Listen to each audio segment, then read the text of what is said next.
Usually যখন মানুষ loss করে, যখন মানুষ স্টক মার্কেটে লস করে, তখন কখনোই সে নিজেকে ব্লেম করে না এটার জন্য। সাধারণত আমরা যখন লস করি, সর্বপ্রথম আমরা ব্লেম করি আরেকজনকে। আমি ওর কথাই কিনেছিলাম, দ্য ফার্স্ট অবজেকশন ইজ আমি ওর কথাই কিনেছিলাম, ওর কারণে আজকে আমার লস হলো, ওর কথা যদি না শুনতাম আমার আজকে লাভ হতো। ওকে, ফার্স্ট হচ্ছে ওর জন্য বা তার জন্য।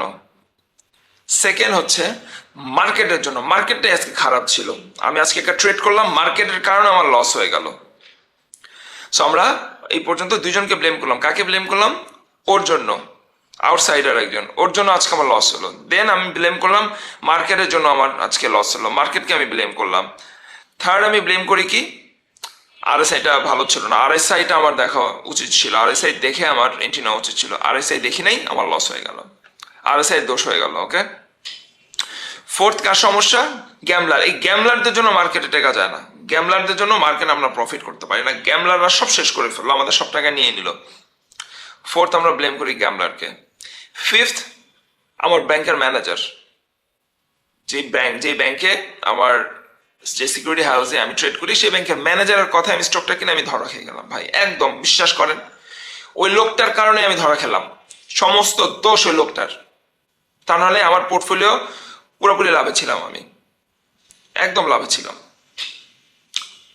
তো এইরকম মার্কেট মেকারকে ব্লেম দিয়ে, ম্যানেজারকে ব্লেম দিয়ে, আরেকজনকে ব্লেম দিয়ে, তারপরে আরএসআই কে ব্লেম দিয়ে আপনি কতদিন সার্ভাইভ করবেন? আপনি যদি নিজের প্রবলেমটা বের করতে না পারেন, মানে how many times will you keep failing? আপনি কতবার ফেল করতে করতে করতে করতে তারপর আপনি রিয়েলাইজ করবেন যে আসলে প্রবলেমটা আপনার নিজের মধ্যে, আপনার নিজের মধ্যে প্রবলেম। আপনি নিজে প্রবলেম না, বাট প্রবলেমটা আপনার নিজের মধ্যে, নিজের মাইন্ডসেটের মধ্যে, নিজের মধ্যে যে আপনি অবস্ট্রাকশনগুলো রেখে দিয়েছেন সেখানে প্রবলেম। আপনার সাইকোলজিক্যাল ব্যারিয়ারগুলো আপনি ওভারকাম করতে পারেন না, that is your problem, not the market, not somebody else, not this, not that. কোনো ফেসবুক পেজ যদি আপনি দেখে এন্ট্রি নেন, সেটা আপনার প্রবলেম, আপনার সাইকোলজিক্যাল প্রবলেম। আপনি যদি কোনো ম্যানেজারের কথা শুনে এন্ট্রি নেন, সেটা আপনার lack of knowledge, lack of confidence in yourself. আপনার নিজের কনফিডেন্স নাই বলে আপনি আরেকজনের কথা শুনে স্টক খোঁজেন। আপনার নিজের ওপর গ্রিপ নাই, আপনার নিজের টেক মার্কেট সম্পর্কে আইডিয়া কম, আপনার নিজের ফান্ডামেন্টাল অ্যানালিসিস করার অ্যাবিলিটি কম, আপনার নিজের টেকনিক্যাল অ্যানালিসিস করার অ্যাবিলিটি কম। সেই জন্য আপনি শুধু আইটেম খোঁজেন, এর কাছে যান, ওর কাছে যান, আইটেম খোঁজেন।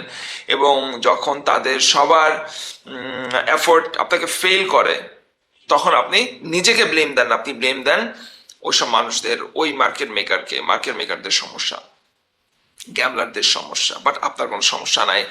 আপনি যদি এইটা মনে করেন যে আপনার কোনো সমস্যা নাই, ইটস ফাইন। আপনার 1 কোটি টাকার পোর্টফোলিও দেবেন, কখন 7 লাখ টাকা হয়ে গেছে। বাট আপনি যদি আজকে থেকে এইটা মনে করেন, what ever happens it is my fault, যাই হয়েছে এটা আমার ফল্ট, আমার কারণে হয়েছে, তাহলে দেয়ার ইজ আ চান্স যে আপনি রিকভার করতে পারবেন। এখনো সুযোগ আছে যে আপনি মার্কেটে ভালো কিছু করতে পারবেন।